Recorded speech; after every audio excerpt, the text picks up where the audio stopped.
right, I'm going to call this committee of the whole finance committee meeting to order. Can I have a motion to adopt the agenda as presented? Moved by Councillor Lang. Seconded by Mayor May. Any discussion? All those in favor? Motion's carried. And the motion to adopt the minutes of December 17th. Move. Moved by Mayor May, seconded by Councillor Lang. Any discussion? All those in favor? Motion's carried. All right, we'll go to the business of the meeting, and we have a delegation. And it doesn't show us delegation. No, it's just that number one. Oh, okay. Is he a delegation? Okay. We're all what? There's a report, I have a pending report for you. Right. Okay. Well, I just thought it was coming in. That was what was requested. Well, they were invited to come, this is not that. Hearing what they had to say there. Oh, okay.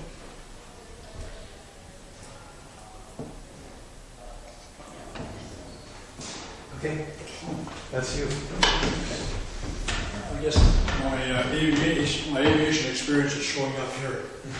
I can't hear one down. Well, I was sort of unclear because usually delegations are listed up above, and I was under the impression you were as a delegation, so I was unsure whether you were or not. Well, So, welcome. I know everybody was talking, but I couldn't hear what they were saying.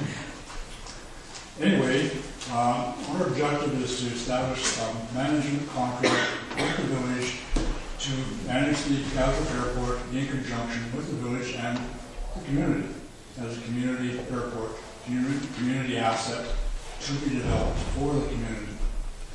I have established a proposed operating plan that we created a strategic plan first. That was distributed well, and now I'm taking that into an actual operating plan. And I created this before I talked with Neil and the IBA report. And there's more congruence between the two of them than I thought there would be. I was a little bit nervous about this, because I know Sean, and I've spoken with Sean and stuff like that, not in regard to the airport, but in other issues as well. So I can pass this around just for everybody's aware, if they wish. I'm not quite sure what the rules are in delegation. Surely, absolutely. Yes. I'll keep one and just circulate this around.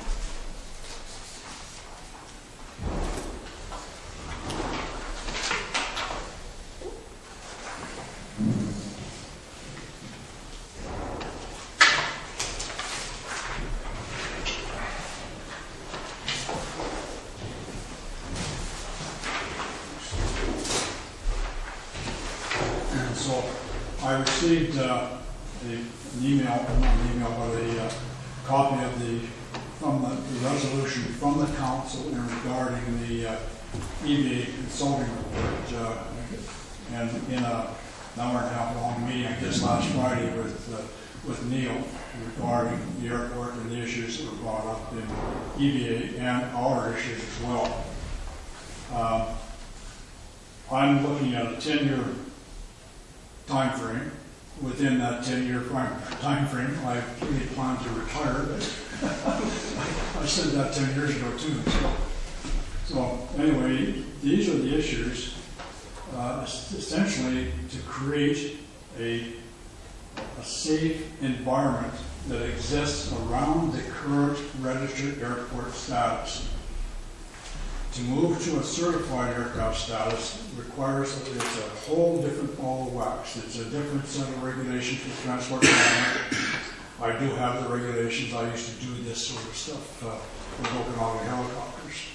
And so one of my jobs with Okanagan, one of my responsibilities was facilities. And the main facilities that we had to deal with, I had to deal with, were those facilities at Vancouver International Airport. So right in Vancouver, we had 3 facilities on the airport, plus one more, well, 2 more with a subsidiary company that had to look after dealing with those regulations. The TP 312, which is what a non-certified airport has to follow.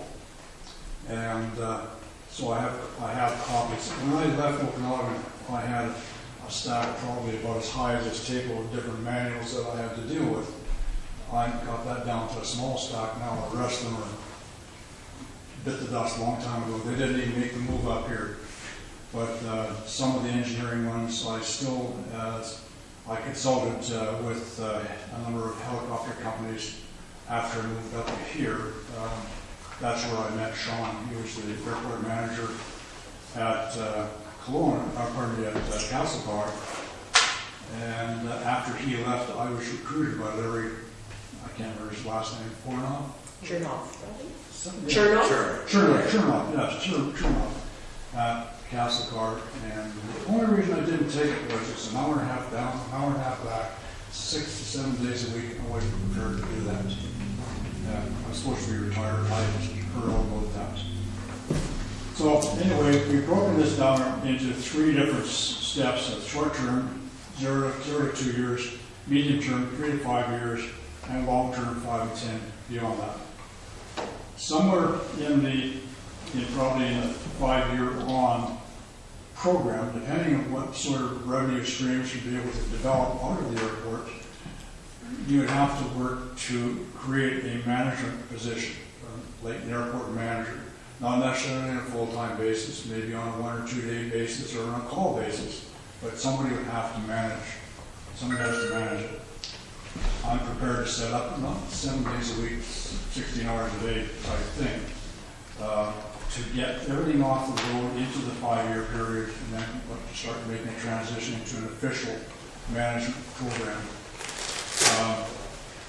We don't have many big issues up there. There's a whole bunch of little issues like the Canadian flight supplement and in regard to the magnetic variation.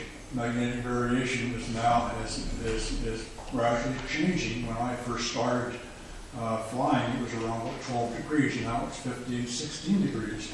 So that means that the magnetic pole is gradually shifting because the core of the Earth is iron. And that is the magnetic pole. If you wrap wire around a magnetic bar and run electricity to it, you get a magnet. And so that's what it is. As it moves, everything else, there's a whole 6 different layers in the Earth, and that's the core. And as those layers move back and forth around, and move around at different speeds, they create an electromagnetic field. And if that whole thing shifts, then that magnetic variation shifts. Magnetic variation is what your geographical North Pole is to what the magnetic North Pole is. So you look at your compass and looking at north, well, you're actually 16 degrees now to the east. And if you want to go to the magnetic north, to the real North Pole, you've got to take a different heading. And you're flying, if you go 1 degree off course for 60 miles, you are 1 mile off course. So it adds up pretty quick when you're flying, so you have to know what your variation is. So anyway, safety items, there's a whole bunch of rocks primarily right now. Primary safety item is the rocks at the east end of the runway. And there's a whole bunch of boulders and rocks around the hangar and road access area there. That ones around the hangar and whatnot are not so much safety items for aircraft, but basically how are you going to be, the only way you can develop that area, put airplanes in, is to get it flattened out and get those rocks out of there and things like that.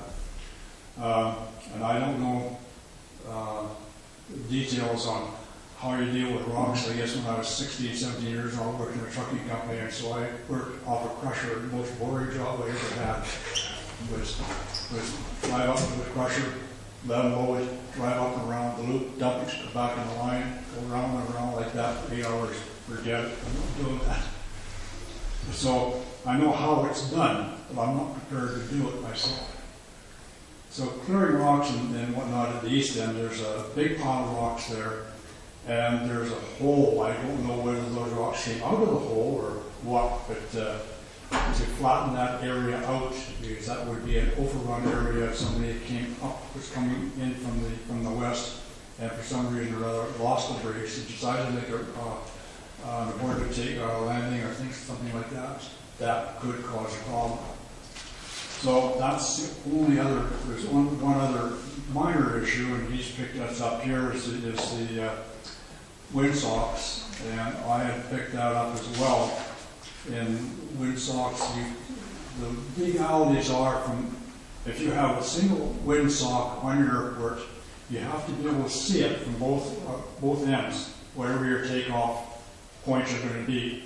And the curve on that airport there precludes that. The way it's set and everything like this, you can't see. From the west end, you can't see a sock. So if you're landing, no problem at all. If you're taking off, you're just guessing. Security fencing is one of the things we want to put around the apron area. That's primarily for security, of course, for people coming into the area, into the airport. And the second thing is, if we were to put fuel up into that area, then that means if we don't have some way of securing it, there are going to be cars up there loading up with diesel or whatever it is. It's the same fuel it's used in diesel trucks as used in turbines. It's just a little later viscosity in aircraft than it is in diesel trucks. But it will work in diesel. It won't work the other way around. And things like that, and security cameras and internet access. Neil was talking about, there's a new kaslo website being created, and put links on that and put basic data into that for the airport as well. And it can all tie into what's called an aviation weather operating system. The issue is with a small community, there isn't a whole bunch of money to be able to spread around to do all these things. So the intent is to make this as cash flow positive or cash flow neutral as possible. I don't want debt. This is one thing I'm really, that's my pet peeve. No debt in a small company, because that would kill you so fast. So we've got a couple of names assigned reserved with the provincial government. Looking at it from an incorporated venue, and there's 3 different models that we've looked at and we're looking at, and one is, of course, the non-profit, which is an incorporated venue as well. In non-profit, you establish what you're going to do, and not similar to a limited company where you have a setup lost the word anyway. Set of rules. They're going to do bylaws. Bylaws. That's the word. Yes. Set of bylaws. These are what you're going. These are the things you're going to do, and it's very narrow. You have a very narrow window in a non-profit. The second one we looked at, and these are all incorporated, would be a CCC, where there's a community contribution corporation, where you integrate the community or the business, as it were, into the community. And that would be probably the desired model, that there's some things that want to look at that in the detail. With a non-profit, and then of course the third party is just a standard incorporated vehicle. It's just standard limited liability corporation. These are all limited liability. The liability is only to the assets within the organization, unless there's negligence. Negligence can be proven, and you personally can be responsible. I'm not a lawyer. I didn't play with the TV, but anyway, I have taken law in my undergrad studies, taken CGA law, UBC, I've taken business law at Simon Fraser, did a serious contract law and employment law when I was doing a master's degree. And that I worked with a lawyer who was a practicing lawyer who was also an adjunct professor at City University. Man, she was tough. She was tough. But nonetheless, I'm not a lawyer. I just know these parts of law because that's what I've had to work with all these years. The limited liability will work in any of these issues. If it's a non-profit whatever profit is generated stays within that corporation, and you don't pay taxes on it. If you have a regular limited liability corporation, then you pay taxes, provincial taxes, and federal taxes on your income. With a CCC, now this is something new since the end of July this year.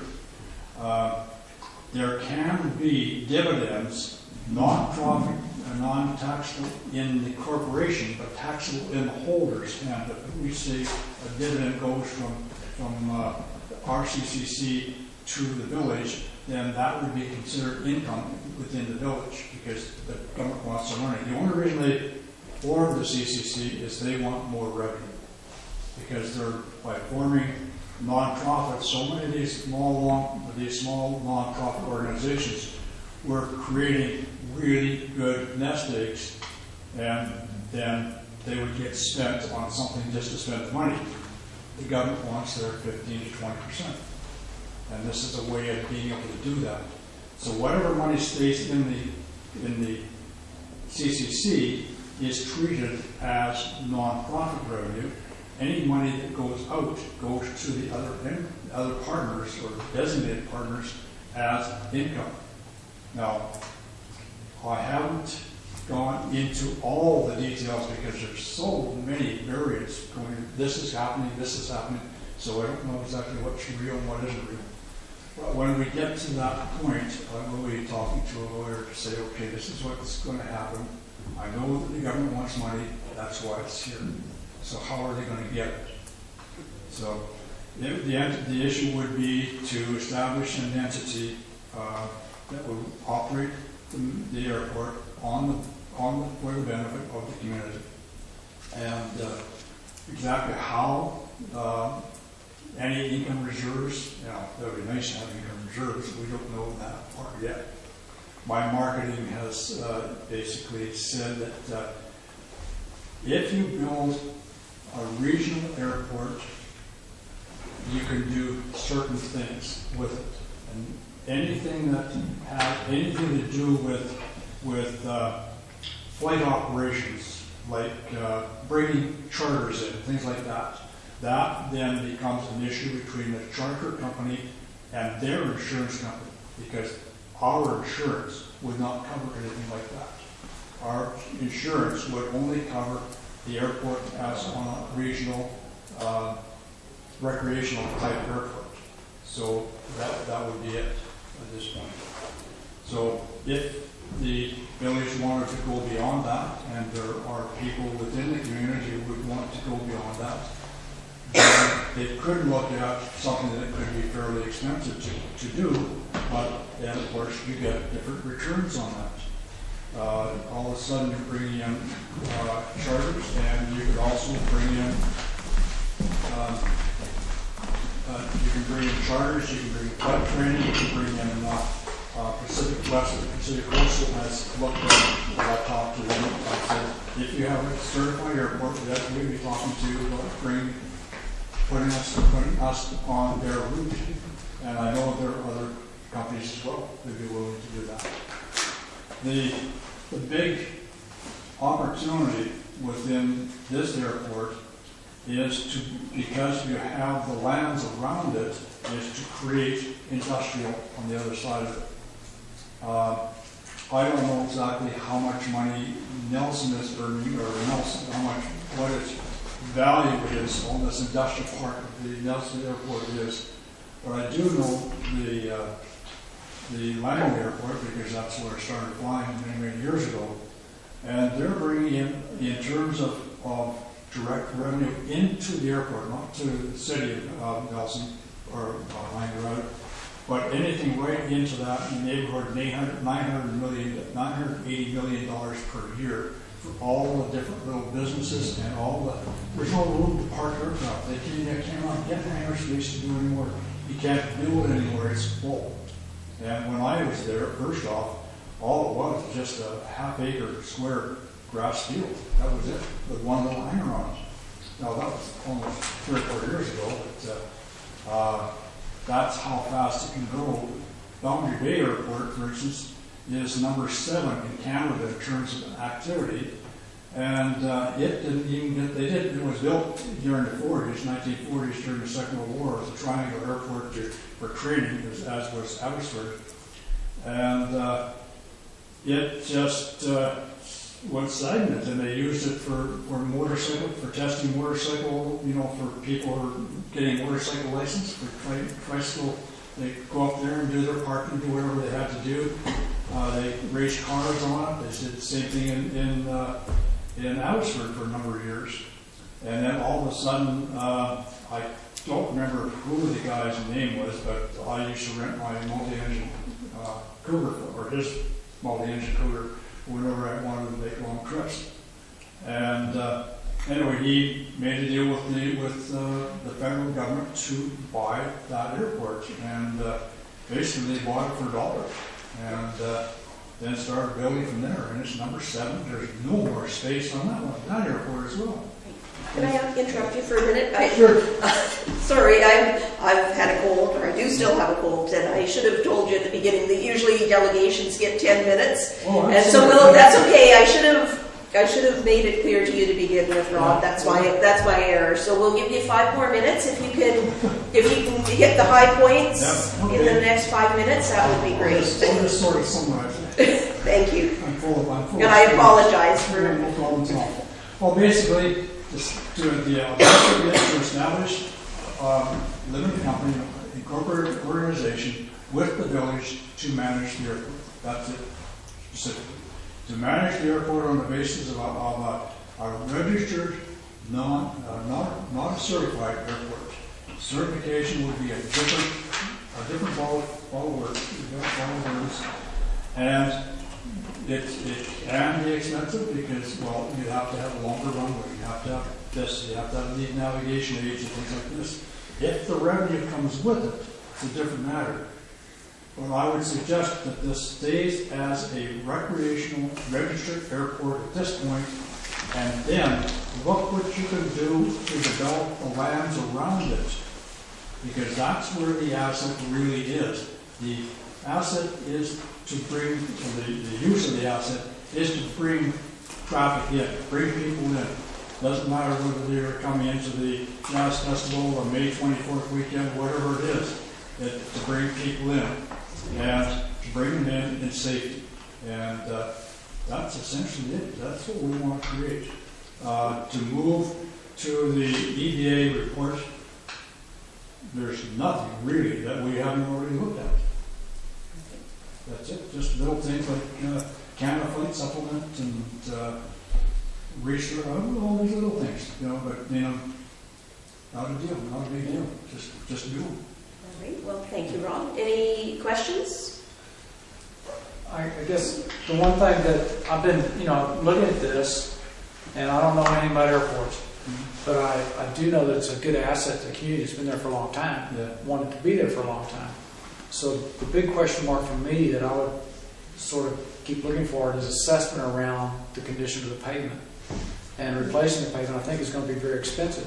So I'm a little bit concerned if we start using our reserves for doing things like windsocks or things that I would consider kind of like ongoing operational stuff, rather than the big ticket pavement replacement.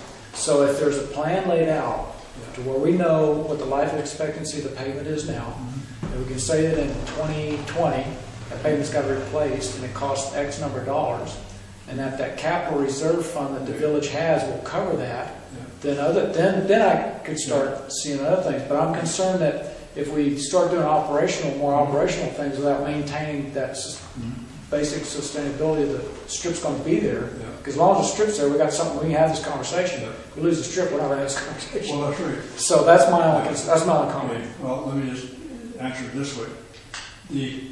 I walked that airport, that strip, from one end to the other and identified the little things in there.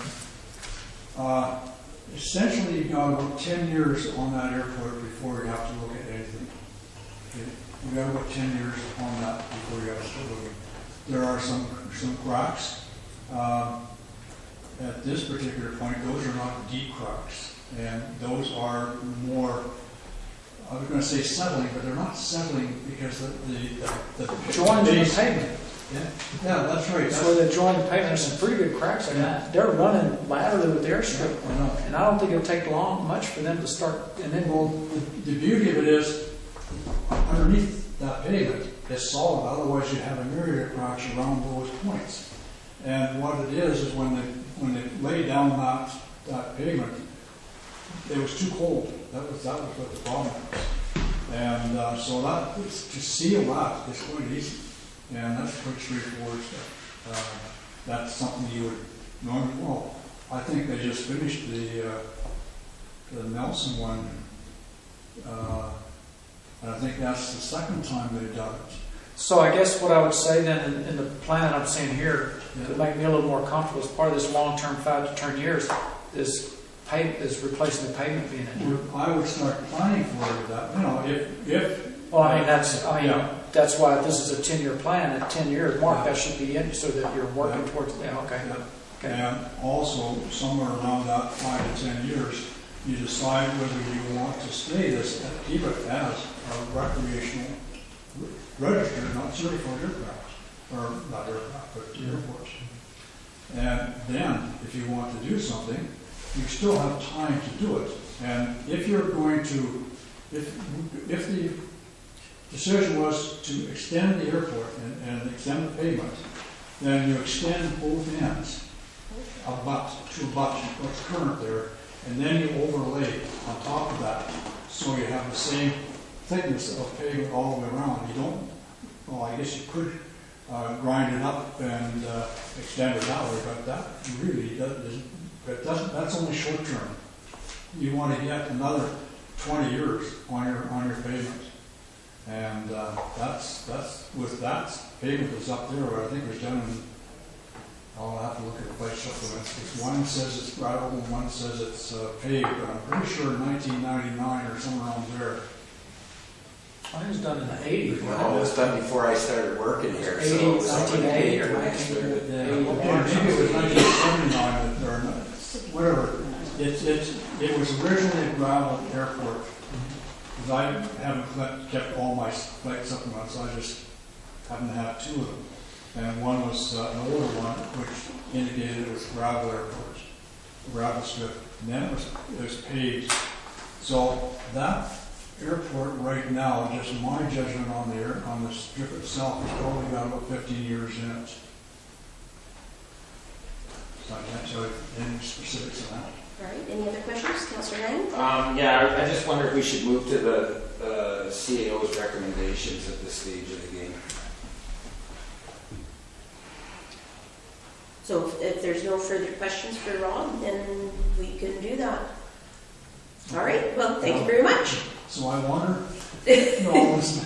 You can stay in the gallery and listen if you'd like, or you can leave. It's your choice. Okay, well, I'll go for something in a little while. Thank you for coming. Thank you.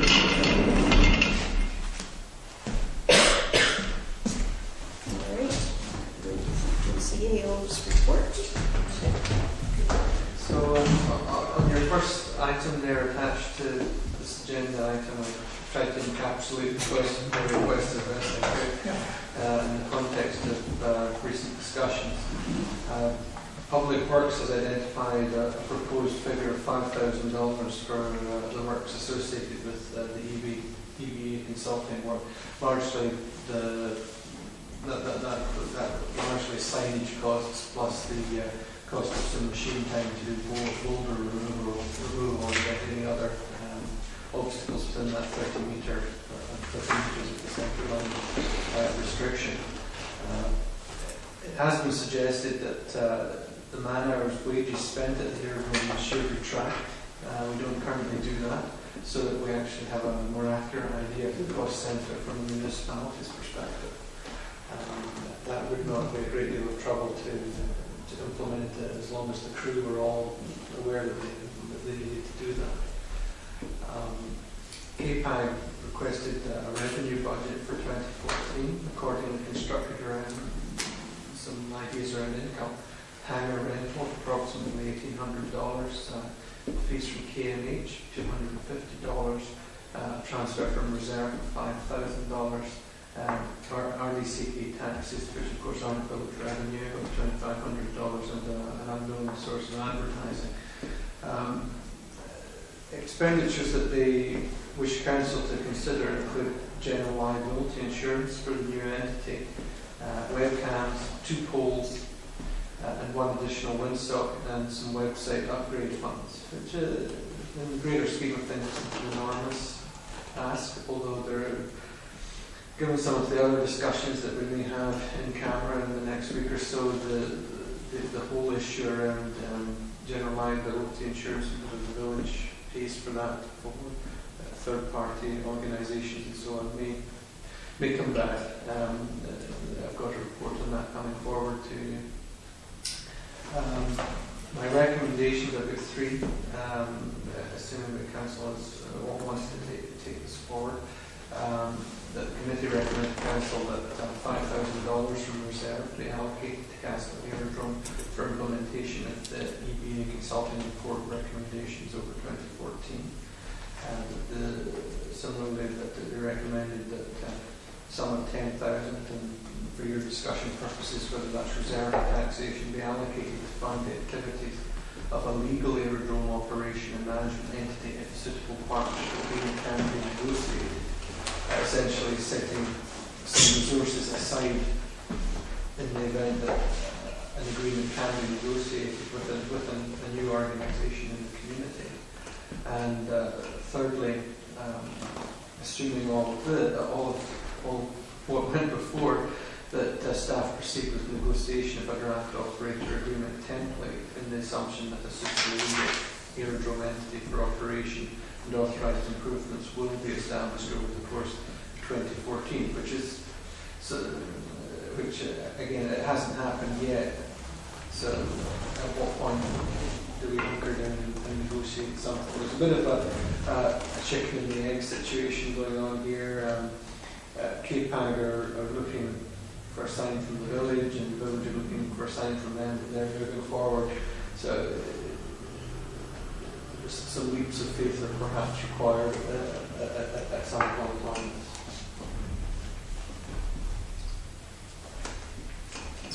Yeah, I have a question. The money we took out of reserve last year, I believe it was 45,000. How much of that did we spend? Oh, I might be able to give you an answer on that quickly. Famous last words, but I thought it was just over 20,000. It was nothing close to that amount that was expended. Okay, well, further to Councillor Holland's comments, I totally concur that we need to establish a fund for repaving of the airport, whether it's 10 years down the road or not. And for that reason, I would recommend that we do not take any more money out of reserves at this point in time. However, if we've still got 25,000 left unexpended from last year's budget, that could, and I'm not suggesting we spend it all, I'm just suggesting it could form the foundation of these requests at this point in time. So. I just want to point out that the money only moves from reserve once it's spent. So whatever is not expended is in reserve. So we would have to make the new motion this year to move it from reserve. Right. So same thing. Different. So you would like it to come from reserve, but not to further into the next 45. Exactly. Right. Okay.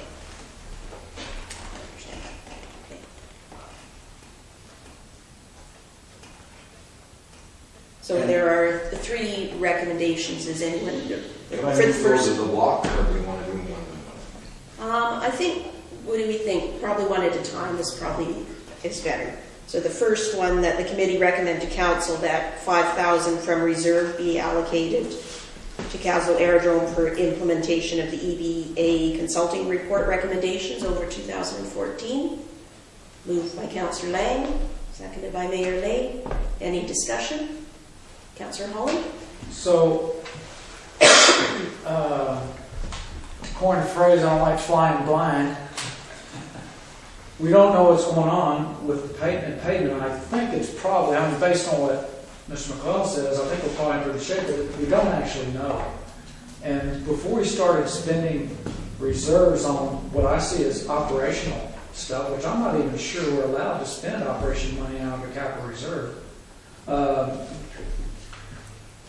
this is, okay, but I would prefer that we know that we have a firm plan in place first to maintain the facility, and then after that, we move on to doing improvements or considering operational matters and things like that. I'm really uncomfortable with, I was also uncomfortable with the $45,000 that we draw from reserves, because I don't think we're doing that. It's not an informed decision, because we don't have the facts. We don't know.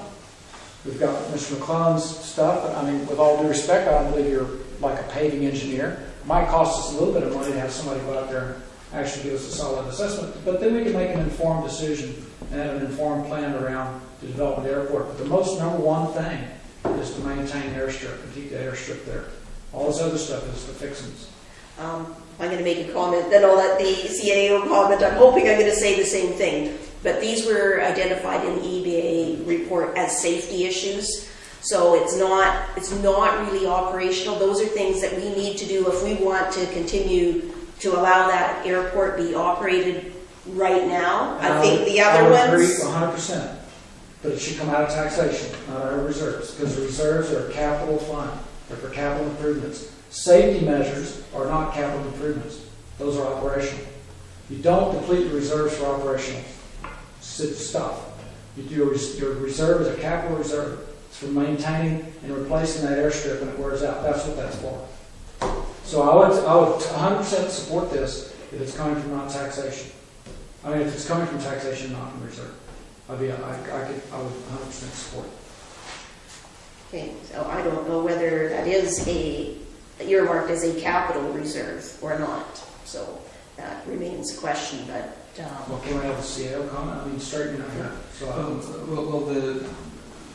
there is some new capital within that, and there's some signage infrastructure required, and some but not all within that figure could be regarded as capital improvements to the footprint up there. I perhaps should have anticipated reserve or operational for that one as well. Both are quite valid. I was assuming from a conservative position, perhaps with a small C, of course, you might wish to go that way. But the 5,000 encapsulates what staff believed that it would take in-house to deal with the recommendations council already approved before it. So is that equipment time and staff hours? No, No, it's just the actual machine time and site infrastructure and stuff. Right. Okay. That's all. Yeah, it was just the signage, and then we would do our labor, and machine time was not included, but we would have a CAT, because there's some areas there that are beyond our graders' ability. So it would be a couple of days for that. Glenn was also looking at some degree of crack sealing maintenance this year too. To extend the length. So do you favor amending the recommendation to, if it qualifies as a capital expenditure, those segments come out of reserve and Yes. the balance come out of taxation? Absolutely. So, I'll be very good with that. Nearly? I won't support that. I don't think that the reserve fund was set aside for a number of things. I need clarification. I don't think it's strictly to replace pavement.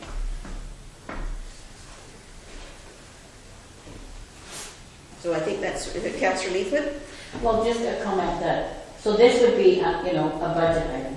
So whatever we decide in the budget is whether or not we would, because, we're requesting either from reserves or taxation, but we don't know what our budget's going to look like. And, I honestly feel we haven't asked the public about what they would like us to do with the airport. I mean, I appreciate how much work that has gone into it, but I do feel if we're contemplating taxation on something, we should be, asking the public. Because we haven't asked the public anything about the airport at all. So, I'm kind of leery about putting too much money into something we don't really know how the public feels about, the rest of the public. Okay. One more round and then we're done. Councillor I Hall? was just going to explain to Councilor Leaflet's, the facility's there. Yeah, I understand that. There are safety issues Yeah. that have to be addressed. And then maintaining what's there has to be addressed. And I don't think, respectfully, I don't know, going to the public and saying, you want us to maintain your asset is really, I'm not really, sorry, I have to respond to that. I'm not really debating the safety issues, but, you know, we have been asked for other things in this whole plan. It's not only the $5,000 for the safety, it's, you know, $10,000, and I'm not sure if this other budget is over and above that. that's a separate item. So we've also, you know, identified priorities in the village. So again, I think we need to really see where our budget is at for the whole year. I do see we need to do the safety issues, and I support that. Okay, so do we want that motion amended? And do the Well, mover and the seconder agree to amending it to read capital items of a capital nature? Well, I'll move the amendment and then we'll vote on it as a council. All right. So I'm moving that we amend the recommendation to specify that monies from reserves would be used on capital expenditures and operational maintenance expenditures would be done on taxation. Okay. And does the seconder agree with that? Well, I moved it. Yeah, is there a seconder? Is there I moved an amendment. Okay. So seconded by Councillor Leaflet. Okay, any discussion on the amendment? Councillor Levy? I'm having a bit of trouble with the terminology here. I'm not sure what's considered operational and what's considered capital. This is an awfully small sum of money we're talking about here, and to just say that money in reserve has to be set aside and not touched for whatever reason, to me seems foolish at this stage of the game. I think we've got an opportunity here to do something constructive up at the airport. We need to move forward. So I'm okay with the amendment, but I think we're going to get into a war of words here at some point as to what constitutes capital improvements and what constitutes operational improvements or whatever. All right, so we'll vote on the amendment then. All in favor of the amendment to the motion? That was carried. According to my vote opposed. So then going back to the amended motion, any further discussion on that? Okay, all those in favor? Okay, motion is carried. And can I suggest that before we go to the next one, since there seems to be some lack of clarity on what the reserve is for, that, you know, we see if the CAO can track down any origin on that, if it is in fact earmarked for capital, before because we're just going to end up in the same discussion. Could I recommend we table this recommendation? The second one? Yeah, the second one, pending clarification from the CAO. I can get your resolution from last year if you give me a moment. There is a resolution from last year on this topic. Oh, okay, whether it was a Yeah. capital reserve or not? Can we move to recommendation 3, then maybe while Neil's doing that? Do they have to be in this order, or is it fine to move to the third recommendation without adopting I this? think you can do Okay. one or other. Okay. All right. So for the third recommendation is, I'll move it. okay, moved by Councillor Holland, seconded by Councillor Leafwood. Any discussion? All those in favor? Okay, motion's carried.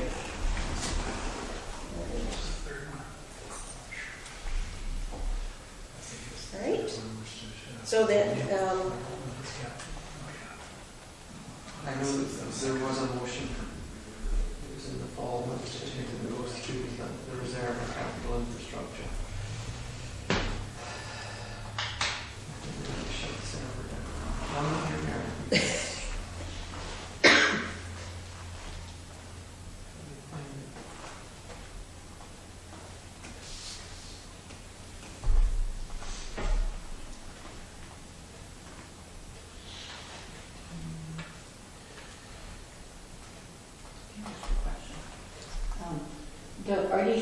taxes. Okay, not, so that gets paid to the RCK, right? Yes. And so right now, the hangar rental goes into our general operating budget. What is K&H? That's the helicopter. Could be mountain holidays, is it? I've been reorganized, I'm sorry, I will really get you the motions quickly.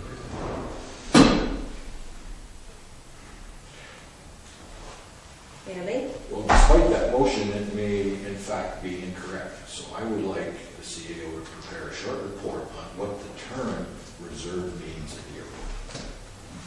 Because I don't think it's a capital reserve. So there was a reserve set up based on the logging revenue that was produced, I don't know, 10 years ago, was it? Before I was on. Yeah. So anyway, there was a considerable amount of money put in that reserve from logging, and there's the potential to put a lot more money from logging in there. So I'd like to see that clarified under the community charter. Yeah.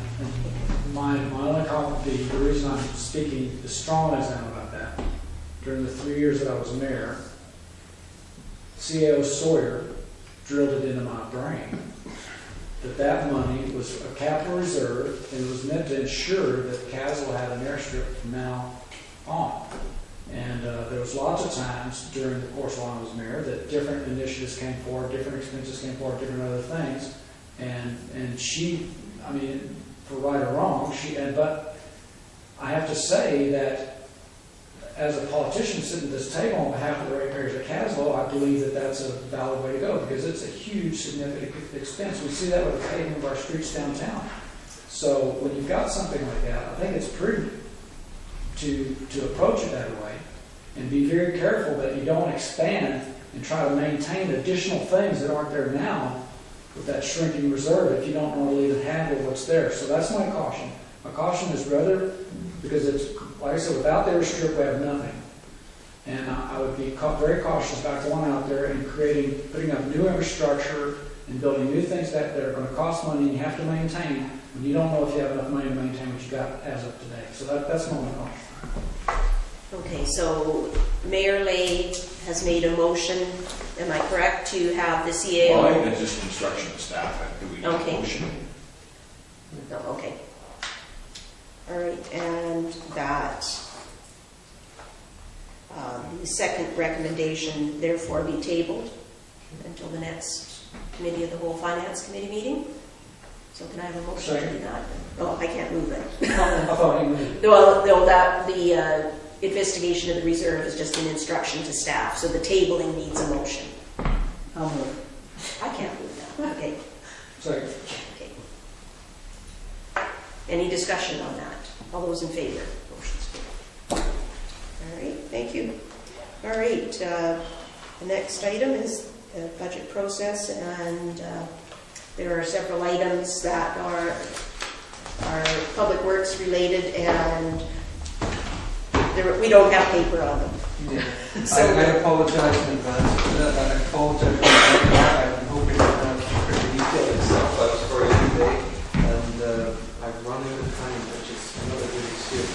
I'm hoping to have something ready to circulate to you within the next week, maybe soon. Corbin Walker and I, before he goes on holiday, have gone through the public works aspects of the budget in some detail. And we've come across some interesting topics where we can consolidate line items and save some resources where we can. But all in all, we're looking at a fairly it's going to be a busy year, and I don't want to say expensive, but there'll be quite a number of projects to move on, and I doubt if there's going to be a lot of extra room beyond the projects that have been identified thus far for the crew to be able to take on, quite frankly. But we've come to some agreements around the price of Water Street, around $135,000 for that project. We have been discussing the potential for the Kaslo River water intake project should a grant ground arrive. We spent some time on the phone trying to work out what's happening to go to Canada, and the only answer is not much at the moment. But we need to be ready for a federal round when it's announced. There's some pretty, as you know from the Parks Canada situation, there's some fairly short turnaround grant announcements going on, and we're trying to monitor them as best we can. But none of the major ones have been rolled out yet. We're also further down the list there. We'll be talking about the back end, but some questions there for council before we move to an EAP process. And I should hand over to Glenn so he can cover his items in particular before he heads off. Yeah, well, I've got a short little really brief performance report because I'm going to holidays, so we'll make the regular. We had a sewer backup that I'm sure you're all aware of, and consequently we've been looking at a rotting machine from the city of Nelson that I actually went and looked at it today and got a picture of it and everything. It starts good. They say there's nothing wrong with it.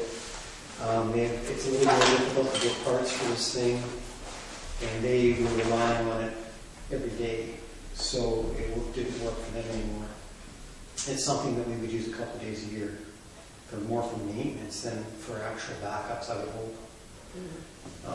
There's certain lines that we would want to rod once or twice a year just to make sure we're not getting a build-up and have the same thing that happened the other day. And they're wanting a couple of $1,000s for that machine, which is a fraction of its worth. I have no idea. I'm sure it's a $1,000 machine. What are they asking? $2,000. They put more than that into it recently. It's got new tires on the battery, a bunch of stuff. So, what's that? Don't have that power there for tomorrow. Yeah.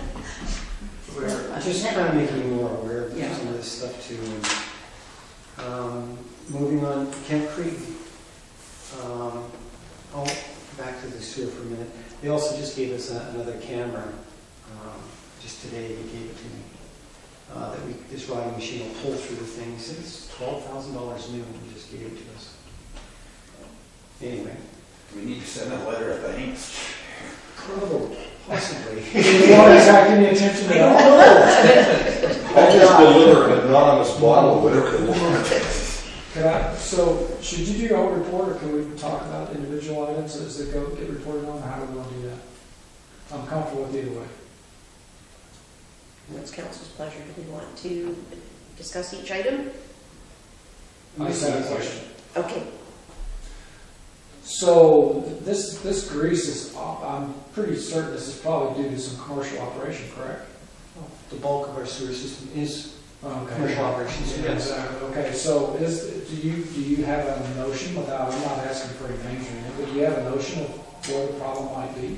And is there something that we should be more proactive about inspecting or doing something to keep these problems from happening? Because it's pretty hard for you to, basically you're discovering by something bad. Failures, yeah.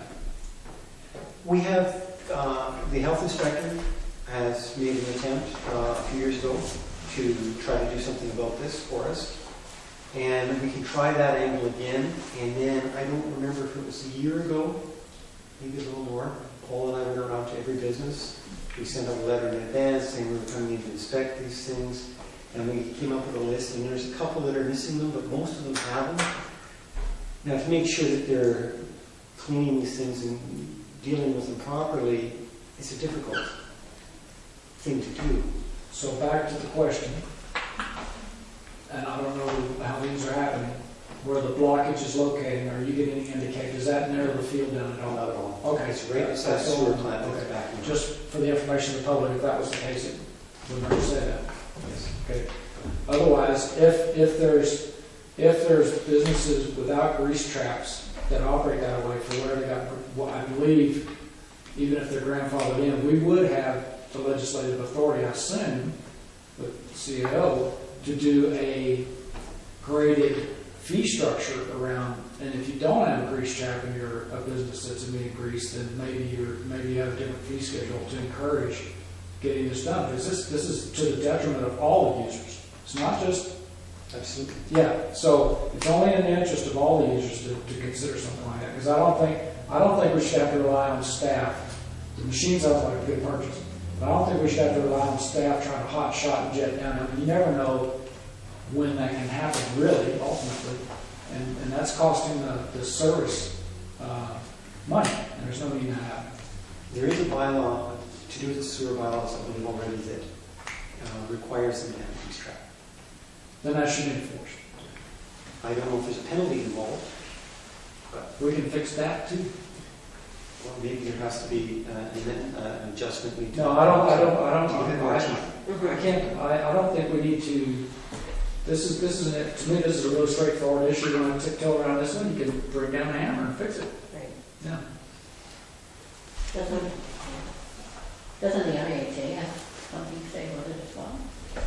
Very little. Oh, They did it more as a courtesy to us, or they made it seem like they were doing as a favor by checking. yeah. I just have a comment, question, sort of. If people do have grease traps in their businesses but aren't maintaining them, I wonder if there's any way we could also write into the bylaw that they must submit reports showing periodic maintenance of their systems, so that we know that they are making an honest attempt to keep them operational as they're supposed to be. You know, it's an expense to them, but it's going to be an expense to them in the end result when it costs a lot more money to maintain our system down at the plant and buy costly repairs. Yes. So, Councillor Lang? Yeah, I've got a lot of experience with grease traps, and what's required mainly is you buy a 5-gallon pail of chemical and you put a little pump on it, and it injects the chemical into the grease trap, and the grease dissolves, and then it gets flushed away when the next load of, dishwash goes through. But if you don't put that chemical in and it doesn't allow it to break down, if you let the pail run dry or whatever, then it just builds up in there, and of course then you've got to manually bring them out, and then they probably just huck them down and drain anyway. I'd like to find out more about that, because I was told that putting degreaser stuff, like those chemicals in, it still gathers together further down the road. Like, all you're doing is getting rid of the problem there, like we can still have a problem down the But road. that could be. And I'm not positive on that, but I was told that. But I would like to find that out before we suggest that to people. I like Councilor Hewitt's suggestion a whole lot, and that could be a creative education where we can lay out, okay, in 3 months if this continues, then we're going to the next level, and ultimately you can lay out the whole 9 yards where there'll be a biannual inspection report submitted from when you get your septic tank pump or whatever they do. I mean, I don't think that's too much. We don't have septic tanks. Whatever they do, or whoever inspects that. We can inspect that. Okay. All right. So we'll let Glenn move along. It's already 5:30. Kent Creek level is very low right now. We're taking every drop of water out of it and barely keeping up. And that's with finding that leak of 170,000 gallons a day.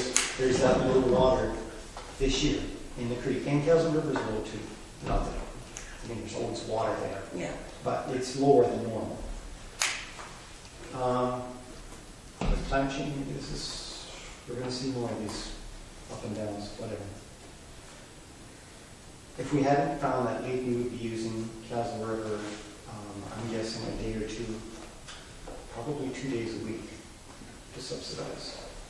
Right now. We're managing Kent Creek alone. We had another cougar incident today, or report, cougar kill up on Wardman Trail, and I don't know, I would really like to see something done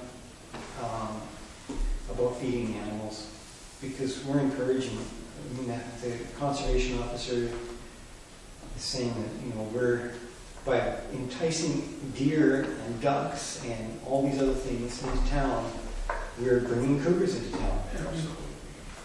And it's going to come to the point where he's not going to be willing to come here and deal with it, just as with the bears. Until we got rid of the fruit trees, he was not willing to come in and deal with the bears until we got rid of all our fruit trees, because he said, as long as you're feeding them, why should I have to come?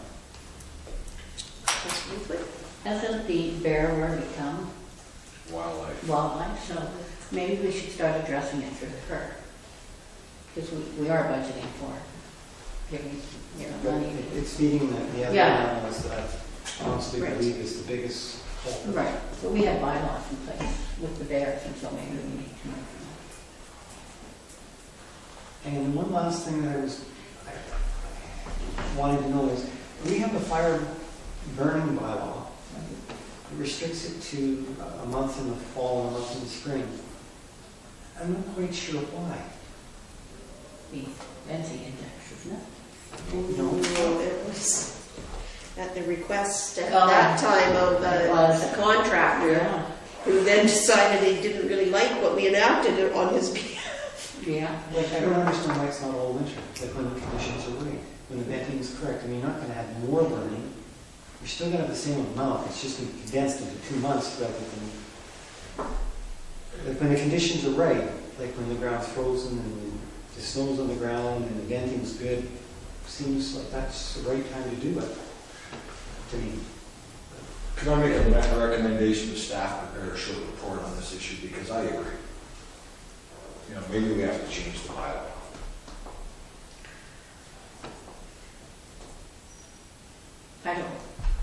I don't disagree, but we had a lot of pressure from other sources, not only the contractor. It was people that were coming in delegations with their, with the burning and putting stuff into the air. So it wasn't only the contractor. It cost us to make those windows. That's a venting index issue. Well, maybe If they're it did, burning but- non-compliant with the venting index, then that's why people would show up. And that's wrong. You should make sure the venting's correct. That's when we made those decisions. We had those people here. But when you get a permit to burn, you obligate to ensure that you've got a venting index to burn. And so if the person who did the burning, or the people who were complaining, didn't check to see if the party doing the burning was doing it outside the venting index, then that's the real issue. Anyway. Where do they set the venting index at? Castle. Yeah. It's Well, used- adjusted the venting for index it. is- And so what was happening is you could have burning through the whole winter. And whether they're going by the venting index or not, it gets smoky around there. And we've already got smoky environment in the wintertime anyway, bad days. So I think that the intent was more saying to contractors, great, burn, but let's try to localize, a little bit so that you don't have the potential that you get a burning going down there all winter long. And I think there was some land clearing that happened at the time, and there was some concerns that there was enough stuff going on there that they could be burning all winter. And I think there's a desire not to do that, and so there's a proposal around using machines and blah, blah, and everything to get it going, and how much time would you need to do it? Oh, I can do it in a month, right, let's wait a month and get your big project done. Because I agree, if it's wide open all winter long, I think you have the potential, if it's not coordinated, not everybody, in the venting index, I don't know how much that helps us when it's determining the castle, it's just not. I think it's something that's better than nothing. I appreciate that. I don't know if I'd want to have. And the other thing is, there's not a whole lot of land left in Capital that this applies to. It's kind of basically done, isn't A lot of it. it? The reason was just because I don't think you're going to get more burning by making a bigger window. No, it can be spread out anywhere. Perception. Spread out more. So I just looked it up. Category 2, which is residential, would be us, burning our leaves and branches. The window is April 1st to May 15th, and then October 1st to 31st. And category 3 and 4, which is land clearing and more major is February 15th to March 15th and November 1st to 30th. So that's the one you were Yes. thinking of, is the major 5 of them. Nearly? So the problem there is you could have a whole month that we've decided is the only month you can burn, and you don't get the vending index. Can we get back to that? Because I have to leave at 6. Because we're kind of congressional. Yeah. That's why I suggested a report. Yeah. I made that motion. Was there a seconder? No, it's just an instruction. Yeah. Oh, instructions. Good. Okay. All right. That was it for me. All right. So then we'll move on to backhoe financing. Yes. Staff are planning to bring the AAP process to you at the next regular meeting, get that kicked off.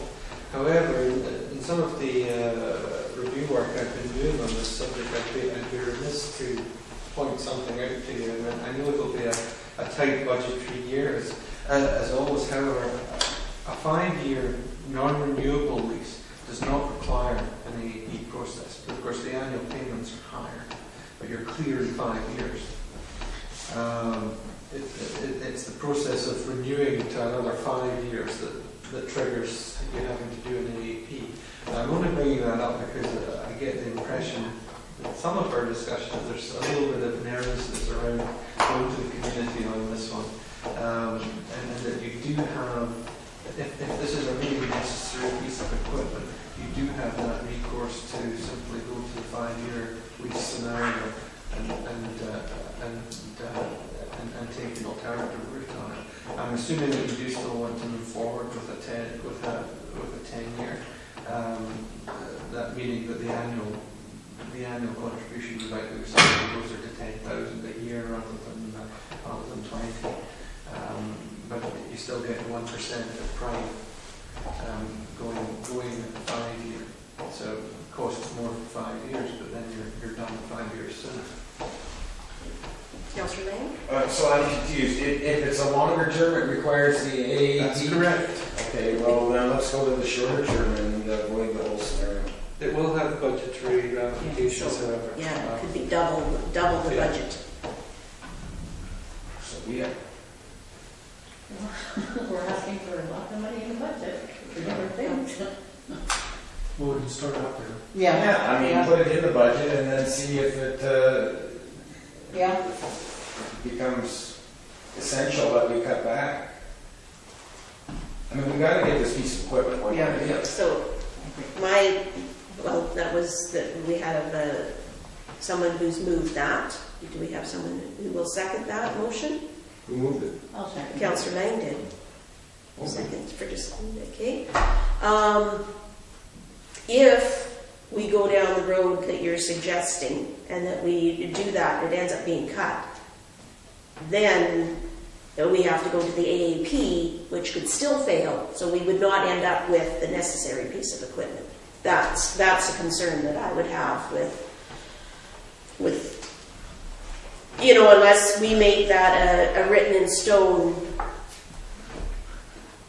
line item, that it's something that we are not willing to move on, therefore other things are subject to cuts, which we would not want. That's just my take on it. Makes sense. Nearly. My concern is that I think we should go for 5 years simply because the repair maintenance costs on this piece of equipment are going to escalate considerably. I'd like Glenn's vision on this, and we had this discussion with the previous council, who decided they would not buy a new backhoe, they would pump dollars into repair maintenance. And I think a new backhoe, I mean, that piece of equipment is going to get used more and more and more.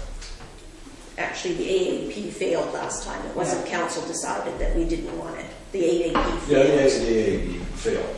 So that's different than council not wishing it. Yeah, well, So, Councillor Holland? I'm trying to have the best of both worlds here, of course. Can we budget for a 5-year lease and go ahead and do an AAP and still have time to amend our budget before March 31st if the AAP is successful? In the time scale you've got, you possibly could. Okay, I like to have both the best worlds. I want it all.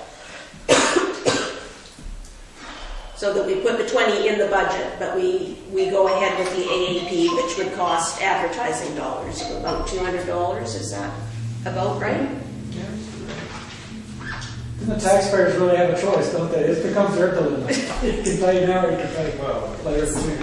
Okay, Councillor Lang. Well, no, if the AAP fails, then we have to go to the 5-year plan, right? So it's kind of a, I think we're wasting money.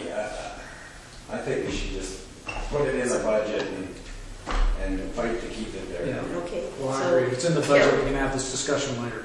Councillor Leafwood, and then we'll have the Foreman Walker comment.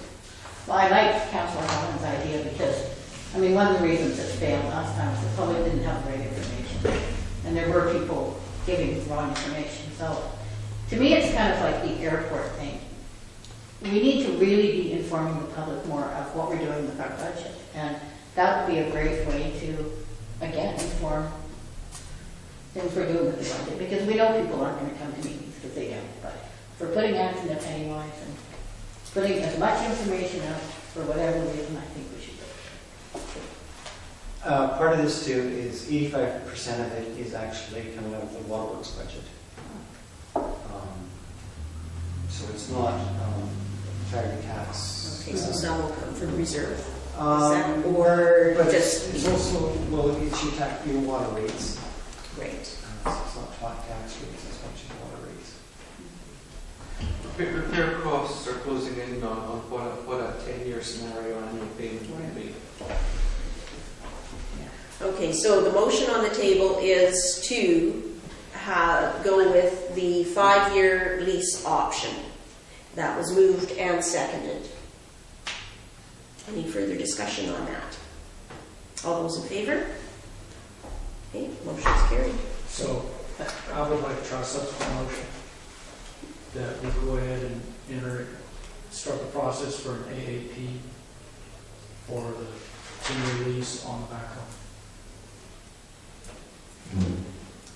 Motion and seconded by Councillor Leafwood. Discussion?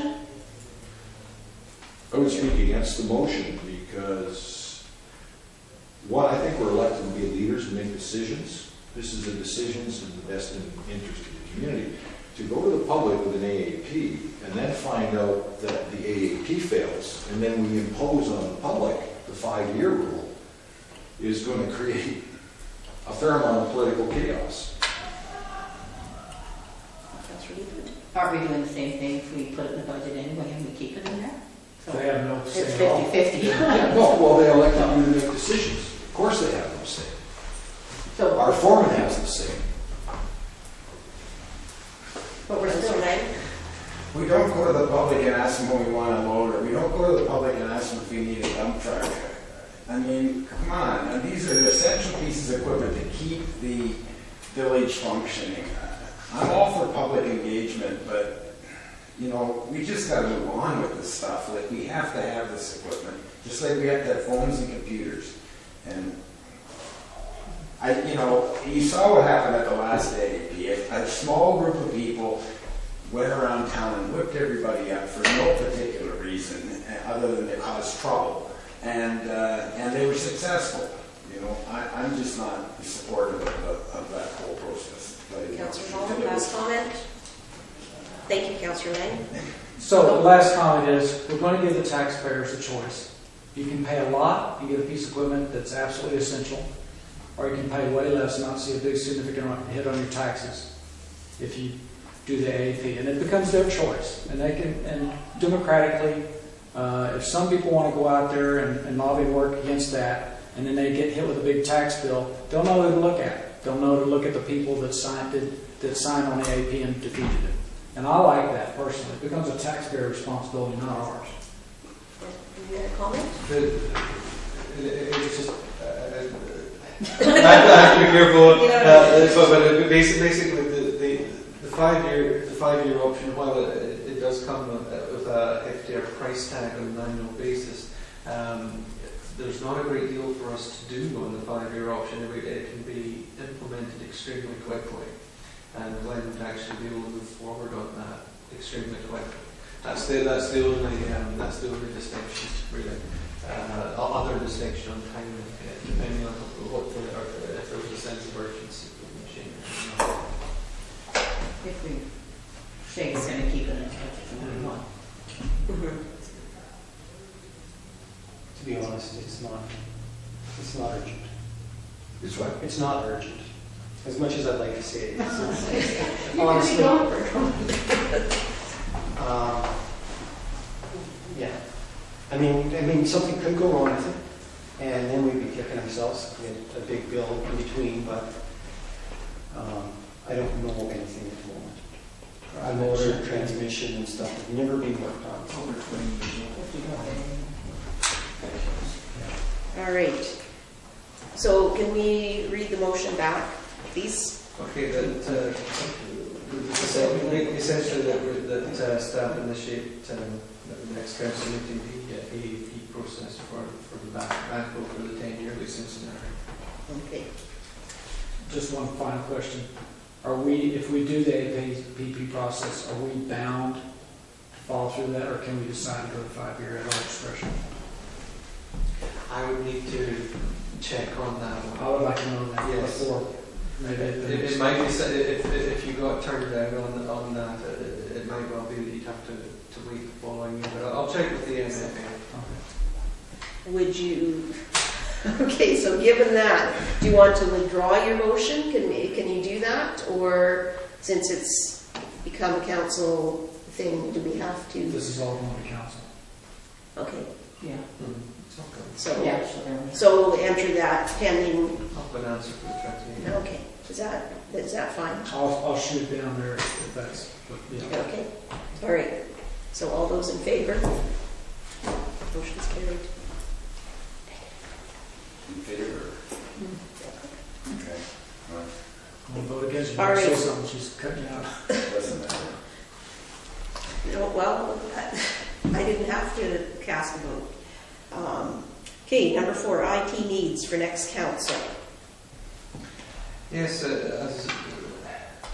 this seems to be an interesting subject. I don't have a crystal ball on this, I'm afraid, but basically, we have to budget this year for any anticipated changes and IT needs for the incoming council. Assuming that council does want to move before too long to the Agenda SE platform through our iCompass online provider, that's just basically a much more efficient version of what you're using right now. iPads are unfortunately mandatory for that because it only works on an iPad.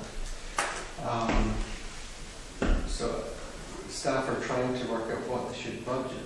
If there's a complete turnover situation, we'd be looking at about $3,000. If most of you are still here, much less. So it's a challenging one to budget for, but we do need to set some funds aside.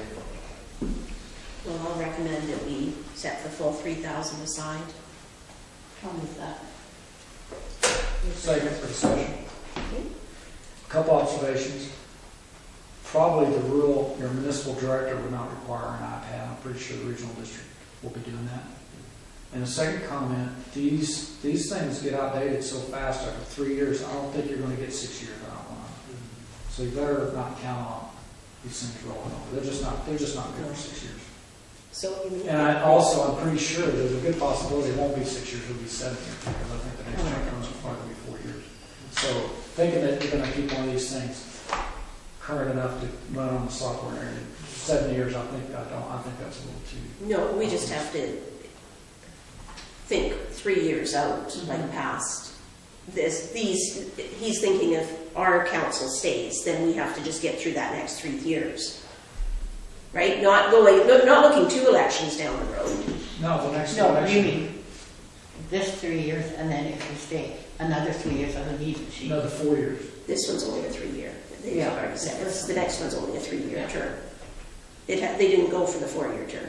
The next election's for a 3-year term. Who didn't go for it? It was brought up at UBCM, but it didn't The fly at UBCM?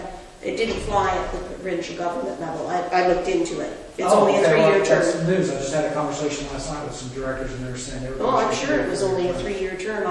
Okay. I was pretty sure I looked at it Well, 3 or just 4, recently. 6 years is not. Yeah. So I think we get it. Yeah, yeah. So, so, if they have to be replaced midterm next time, then that happens. Budget for it then. Okay, so that was moved and seconded. Any further discussion? All those in favor? Motion's carried. All right, proposed staff training. Yes, I'm not sure whether you get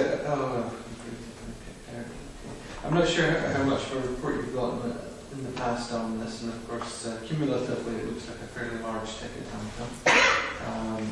Public works cumulatively across water, sewer, and other areas is about further that, as I've discussed with Glenn, is about looking at about $10,000, mainly for key certifications, maintenance on water and sewer. For the office, I'm very keen to see a training and orientation visit from Temple Consulting for all the office staff, so that we can upgrade our abilities working with the Maze electronic financial system. Only one of us on staff is really fully integrated with that system as best as she can be. And I would certainly, they're available to come and do that kind of work, and it's not strictly training, but in terms of practical use in day-to-day in the office, I think it would improve things significantly. Certifications have already been approved for UC training, elections. I'm making just a comment here that for the deputy clerk position, there should be at least one course for professional development per annum available to that position. I don't believe she has undertaken a great deal of training over the years, and it would be good to have some allocation for that position, if nothing else. And in my own case, elections training, in an ideal world, GFOA boot camp, and finishing the Common Core Administration program. That would be. So those are the areas this year. It's maybe a little, because it's an election year, and my first year here is going to be a little bit more than normal. So that may be an area that could be sliced and diced a little bit. But So the recommendation is that anticipatory costs for staff training be built into the budget as presented. Councillor? Yeah, I would like to have a dollar figure specified in the recommendation. Pick a number. So 22 looks like the top end. yeah, it was about 22 was what I thought. Is that the number? That was the number. Could we have that in the recommendation? So I'll move the motion with the dollar amount specified, that the anticipated cost is $22,000 for staff training be built into the budget as presented. Okay, moved. Does that include public works staff? Yes. Yes. Okay. Half of it. And that's mandatory stuff. Yeah. Whether we want to or not, most of that certification stuff, to keep it up, we have to do it. So we have a mover and seconded by Councillor David. Okay, any further discussion? All those in favor? Motion's carried. Thank you. We're all going to be so smart. Maybe it'll Okay. rub off a little bit. What's that? So maybe someone will rub off a little bit. Okay, gas tax fund. Okay, so this was something that we were able to get together for you, just to show you what the situation was with the Community Works Fund as it currently stands. The account balance at the end of the year was about $300,000. We are spending a little bit, particularly on the Castle River study and the ICSP, which those two projects still aren't fully paid out. But there is a fair amount of money allocated. I have been talking with UBCM about, I was looking at the City Hall proposal, trying to get some clarity on the new criteria for March, which they were unable to provide because also hasn't provided it yet. But they have a big question about whether anyone who has deferred revenue in this area, basically unexpended money, will be able to use it for those new criteria, or whether it will still be restricted to the existing criteria. They don't have an answer on that yet. It could be they're wondering if they're a little suspicious that the new funding may only be able to be used with those criterions, but it could be that, given Ottawa's trying to loosen what we use, it may apply to the deferred revenue as well. And there's a lot of we don't know on that right now. However, there's certainly more than enough gas tax revenue here to deal with that first phase Castle River intake project, or pay for half of that. Under the old criteria, we would be able to justify some insulation improvement activities at City Hall, and the liquid waste management plan phase 2 would likely come under something acceptable as well. So it's reasonably healthy, but I'm sure it could be used up very quickly as well in some of our buildings here. Great. All right, well, thank you for that report. Anyone have any questions? I was a little curious about on the bottom section of the Castle River study, we've got a grant amount of $10,000 and then a $1.75 million something or other. Is that, or what is that number? It's on the Castle River study micro hydro line. That's when.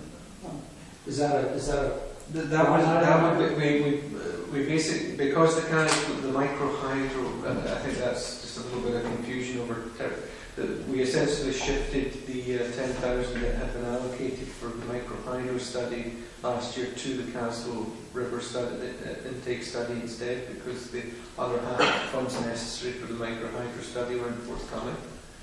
It just hadn't moved forward as a project last year. Actually, I think the number you're looking at is the... It's a line item It's the line number. Oh, okay, great. That's, yeah. Well, yeah, I was hoping it was... Yeah, that is associated with the $10,000 grant. Perfect. That's And so- unclear, right? Right under not received, not sure where this is going to come from. Yeah, he's just looking at this number, Oh, which is just the line yes, I item. think that's just the line. But what does it mean, not received, not sure whether it is to come from? What is that referring to? That would be the other half of the micro hydro study. Oh, okay.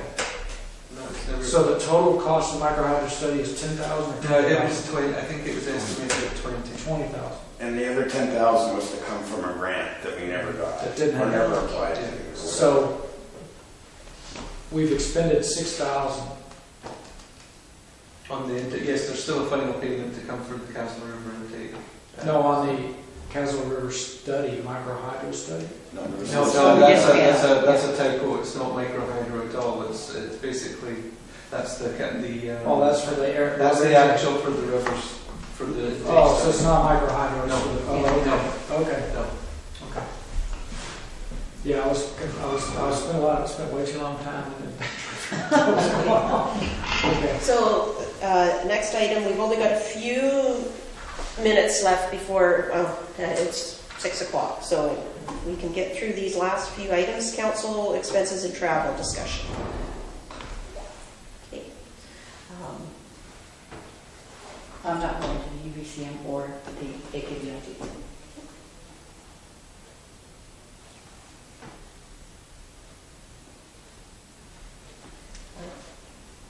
I think the only thing that I would be able to look at this point would be UBCM.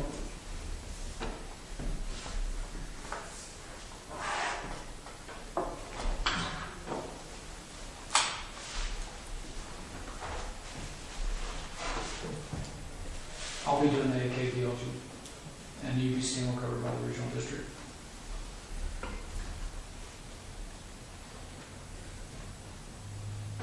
Mr. Lang? Yeah, I'll be doing both, and but I'd still like to see a budget prepared by each counselor or each member of council and submitted so that you see what the global picture looks like. Because if we're talking about one-off meetings here and one-off meetings there and travel expense and so on and so forth, I think that everybody has a responsibility to identify those expenses at this point in time and make a presentation to support their inclusion in the budget. I just wanted, for budgeting purposes, for this big Excel file I'm working on, are you all right with me leaving a holding figure for all of you at 13,500 at the moment, or as per last year, or? Is that the same as last year? Yes. Yeah. Sure. That's the global budget, they're not talking about an individual budget. Oh, I realize that. Okay. $13 each. Yeah. 13.5 for just I- the You bond. would be sharing work. Yeah. All right, so are we comfortable with the CAO just putting that figure in for now and then for the next meeting? Now, do you want detailed down to hotel expenses? I've stated that's probably the only thing that I will be able to go to, because most of that, in the past, that's the only thing that I have attended because of work constraints. Well, we all have, this is our third year, we all have historical data to work from. We know And my what we spend. historical data shows that I've gone to UBCM. So I can be confident in saying I'm going to UBCM. Oh, so there we go, it's done. Mine's a little different. In NBC, there was probably 4 or 5 meetings that popped up for that late in the year, and a lot of them were late call meetings because we're juggling, there's a lot of push around that. Same thing goes on around some of the economic development stuff. And same thing goes on around some of the other issues around, like what's going on with the Rural Development Institute. It's a little hard that they're not really, like they haven't set meeting days and things like that. So what I can do is, I don't mind submitting kind of like a rough thing, but I don't know if I can be held to predicting the whole year's worth of meetings when a lot of this stuff happens on it as it rises kind of. But if we could each set sort of Yeah, a ceiling like, for sure. like last year. Yeah. And, Paper. all right. Oh, that's crazy. Okay, see ya. All right, so we'll leave it at that at this point. Stephanie's also provided the UBCM hotel room costs. She provisionally included me attending this, but I don't know if council wishes me to attend that. Can I ask a question? Have you been to UBCM yet? I think it would be. So I think it'd be very good for you to do one, at least, just so you get know what we're up to, because I mean, it's pretty hard. It would be much easier for you to manage us or your future councils if you understand a little bit what it's like and how the format works. And I think it'd be extremely valuable for the CAO to attend. UBCM, whether or not the one in Whistler's the ideal one. But it's good for them to attend one. Be able to save some costs there. I don't think so. No. Thanks, Glenn. And could I ask, also, the KPLG is with council proceeding, boy, that's a grand opportunity for you to actually sit down face to face with other CEOs. That's a really good idea. So I would go to bat on the budget for that one. Okay. So maybe what we'll do is, I think the registration deadline, well, if you can investigate it before the next regular and see whether that works in with your life schedule. That's a big question. I'll pay a price regardless. We don't have to go through the whole thing. Bring the family. Yeah, I mean, Friday night's kind of the kissing face, pressy body part of it, and then it gets into the situation, so it could be something like just Saturday, but other CAOs go, and they kind of contemplate. Yeah, it's going to be in the middle of the week. It's going to start on Wednesday and it's going to run to Friday, so we can run on Friday. Okay. Yeah, if there's an interest in you going, we'll certainly bring it to us at the council meeting and we can make it happen. There's no agenda yet, Jim, I haven't seen an agenda before. So we'll move on to item number 8, visual quality objectives. Councillor Holland, this is a time-sensitive issue. Yeah, all I was going to ask is, because there has been a request that's gone out to directors and municipalities that we resubmit the resolution that we submitted originally around maintaining the status quo, that we resubmit that to, what's her name? Julie Caston. Yes. That's all I was going to ask council to do. Did they not receive the letter? I can honestly, I can't remember exactly it was, I don't know I can't remember who exactly sent us around the first go around. I just want to be sure, and if they've already received it, Neil, but I don't think there's anything wrong with that, since they've sent out another request that either we just reiterate that, yep, here's what we decided, just to reaffirm our position. And I'm going to comment. I think my only concern is that during the vote, that council was in favor, but the mayor opposed it, but we did not know why he opposed that. So being an RPF, I would welcome any of your input, because if there are valid reasons why we as a municipality should not have supported it as it was written, I think we need to know. So now I'm unclear as to whether the letter went or not. All I wanted was to be really clear that I opposed that recommendation. Right, but then council, you didn't give council any information to back up why you were not supporting it. So we don't know whether, in the end, whether we made the correct decision. Maybe you had information to share with us that would have made our decision totally different. Maybe we would not have supported it as they stood. Yeah, I get. Well, I mean, yeah, I'm not too sure where you want to go with this. I mean, I'm prepared to give you my professional opinion. Well, at some point in time. Now, if you want it in written form, I would try to find the time to write it out. It would be a rather complex document. So, whatever your pleasure is. well, what do the other two councillors here think? Do you want to stand by the motion that we made, knowing that a member of our council opposed that motion, and he's the only one on that?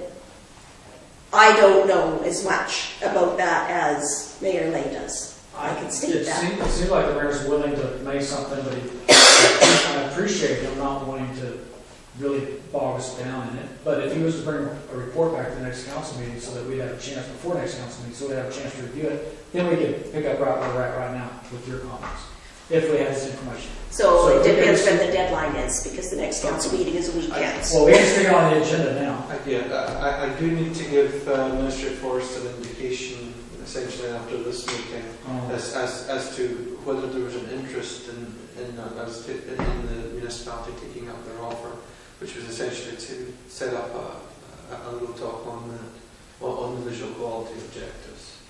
So they were going to come to us and Yes, the offer was there after I touched base with them, and the question was, Councillor Holland brought it to me. The reason it was brought to them was because the area directors at the RDCA all had an opportunity to sit down with the ministry officials on this, and the village had sent a letter in July essentially saying it had no comment but would welcome the opportunity for more consultation and explanation of the initiative, which of course never came.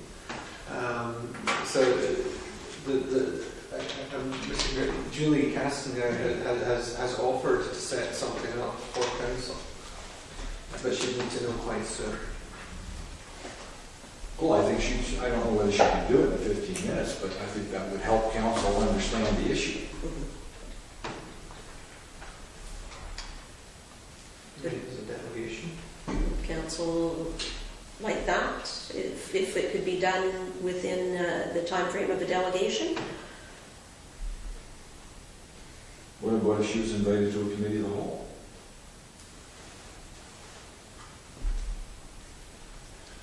Either way? Well, that's the only time we take delegations, right?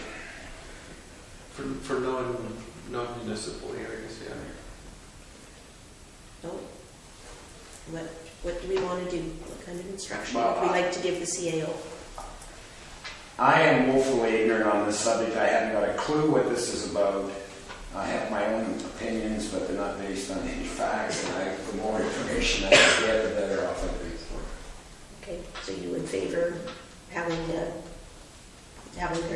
junior Yes. come? Okay, all right, You need a motion to that effect? so, Have you guys read the report?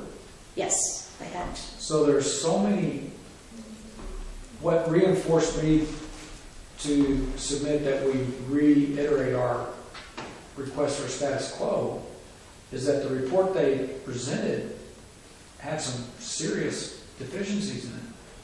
There's a lot of errors that these guys pointed out, and I'm not a technical person, but I have discussed with other people, and so when you read the reply here that came out of that meeting that they had with the regional directors, I'm wondering, well, maybe they didn't have some of that stuff corrected for us.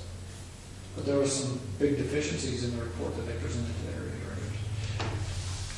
I think the dilemma is that the area directors, most of the Crown land is where the activity is occurring. There is no activity occurring in the municipality.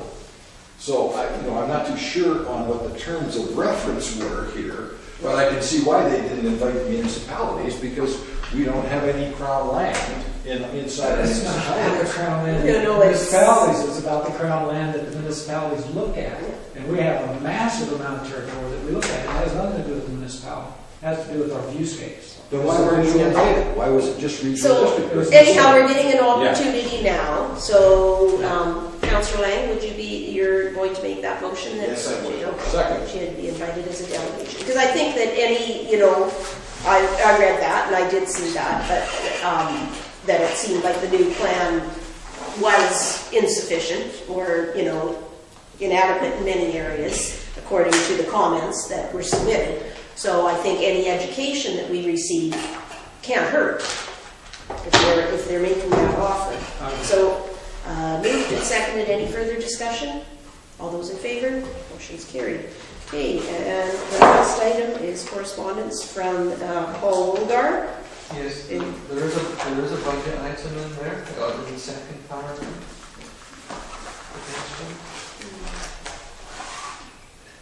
Okay, sidewalks. To the sidewalk. Unfortunately, mine's gone, but Right, I'd forgotten that. yeah.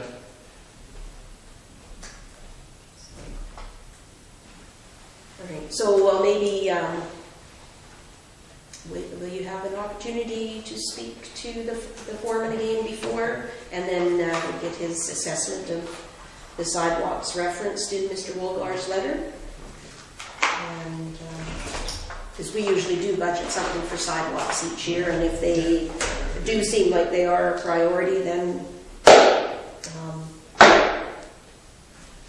we'll leave that to his discretion to bring back as a line item.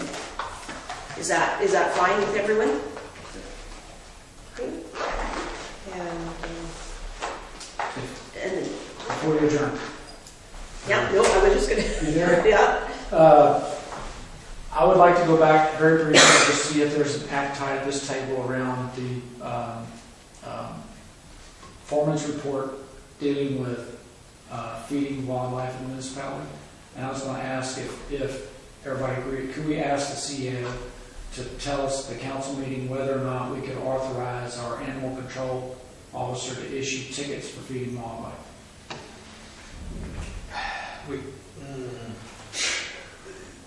Phone in for me. That's a CEO. I can give you an answer on that. It would require the changes to the animal control officer's job contract, and so that he had some teeth around some of our other bylaws. We do have the bylaws that were, I think it was quite recently done on other animals. Yes. But I don't know if he'll have any ticketing powers or anything like that under that. And we could certainly do that within the municipality. 90% of the feeding is occurring in the regional district, not the municipality.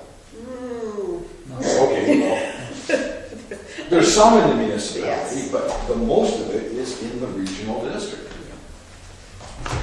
So so you can do that in the municipality, but is that going to stop the river from wandering from one side of the municipality to the other because that's where the feed is? So my question was, can we have a ticketing function for feeding water to the municipality? Possibly with some amendments to that particular bylaw, it could be done. That's all. Yeah. So you're just seeking the report back on that? Okay. The verbal report will be fine, and if it looks like there's something to go for, then we'll get more formal about it. Don't want to get real crazy about it at this point. Thank you. All right. So, if there's nothing further, I'll entertain a motion to adjourn. Moved by, the Mayor Lane. All those in favor? Motion's carried.